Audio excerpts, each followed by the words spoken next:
ఆహా, ఇలాంటి మీనింగ్ ఉన్న మంచి పాటలు కూడా వింటున్నారా? ఇక మీద నేను చచ్చినా పర్లేదురా. ఇప్పుడు మాకు కూడా అలానే అనిపిస్తుంది ఫాదర్. ఉమ్. ఇప్పుడు ఏం చేద్దాంరా? ఇక్కడికి ఎందుకు తీసుకొచ్చావో చెప్పు, మేమిద్దరం వెళ్ళి చదువుకోవాలి. షాక్ కొట్టి పడిపోయిన బామ్మ అనే సినిమా చూసి వచ్చేటప్పుడే మీ ఫ్రెండ్ సుధీర్ మమ్మల్ని అక్కడికి తీసుకెళ్లాడు. వద్దు వద్దు అని నేను అతనితో 100 సార్లు చెప్పా. అనవసరంగా అక్కడికి వెళ్ళి ఏమైంది, పని అవుతుందా? మీరు అడిగిన ఈ సెటప్ కి ఈ డబ్బులు చాలా మరి.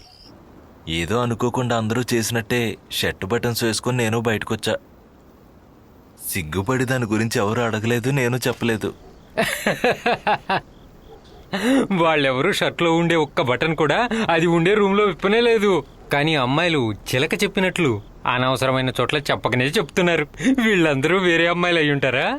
అదే నాకు అర్థం కావట్లేదు. వాళ్ళు చెప్పిన ఆధారాలు బట్టి స్కాన్ రిపోర్ట్ చూసి చెప్పినట్టు ఆధారాలన్నీ కరెక్ట్ గా ఉన్నాయి, కానీ మేము వేరే ఎక్కడికి వెళ్ళలేదే. మేం చాలా తప్పు చేసేసాం, క్షమించండి. మీ ఫ్రెండ్ సుధీర్తో చెప్పి వాళ్ళు తీసిన వీడియో ఎలాగైనా మాకు ఇప్పించండి ప్లీజ్.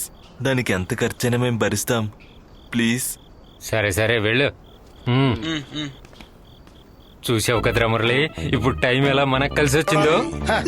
ఫస్ట్ ప్రైజ్ కొట్టిన లాటరీ టికెట్ ఎవరిదో ఇక్కడ తోపుకుని వెళ్తున్నట్టే ఉంది నాకు. ఎలాగో రేపు వీళ్ళతో మాట్లాడబోయే డైలాగ్స్ నేహ దగ్గర మాయ దగ్గర చెప్తాను. చెప్పే. విలాసిని రూమ్ కి ముందు ఎవరు వెళ్ళింది? అదే వాడే క్లీచర్. ఈ వారం అందరూ ఇంటికి వెళ్ళొచ్చిన తర్వాత మ్యాక్సిమం అందరి దగ్గర డబ్బులు తీసుకోవాలి. బీడీ కొనాలన్నా డబ్బులు కావాలి, అర్థమైందా? ఈ ఏటీఎం కార్డులు వచ్చినాక బ్యాంకులో ₹1 కూడా ఉంచడం లేదు. రే వాళ్ళు వస్తున్నారు, అందరూ భవ్యంగా ఉండండి. నమస్కారం సిస్టర్. శుభోదయం మిత్రులారా. అరే, ఓపెనింగ్ బ్యాట్స్మెన్. ఓ, సెకండ్ బ్యాట్స్మెన్. పర్లేదు. ఓ, థర్డ్ బ్యాట్స్మెన్. Last man. ఏంటి బాబు నువ్వేం చూస్తున్నావు? మీ విలాస్ని అక్క బాగుందా? చూడండి, బ్యాటింగ్ చాలా జోరుగా ఉంది. మేము నిన్నే చూసాం. మళ్ళీ కలుద్దాం. బాయ్. భలే చూసావా, ఇరుక్కున్నారే. మనం ఆ పిల్ల రూమ్ లోకి వెళ్ళింది ఆర్డర్ లో కరెక్ట్ గా చెప్తుంది. మీరు ఇలా గొడవ పడకుండా ధైర్యంగా ఉండండి, కాపాడతానని విజయ్ చెప్పాడు కదా. వాళ్ళ దగ్గర ఉన్న డబ్బు మొత్తం మనం లాగేయాలి.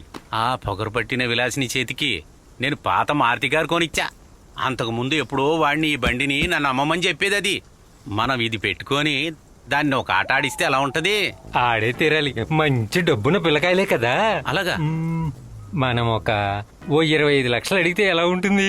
అయ్యో, ఆ, అది చాలా సరిపోద్దా? తక్కువగా ఉందే. అయ్యో, దానికన్నా ఎక్కువ అడిగితే వాళ్ళ దగ్గర రెడీగా క్యాష్ ఉంటుందా?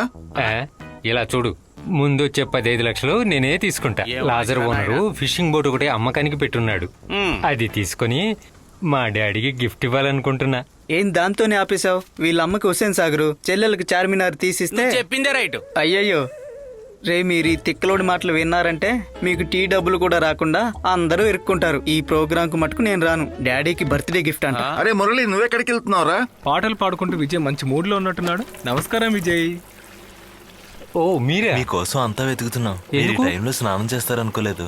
నేను అనుకోకుండా స్నానం చేస్తున్నా. అలాగా? వెళ్ళి రేపటికి కావాల్సిన డబ్బులు అరేంజ్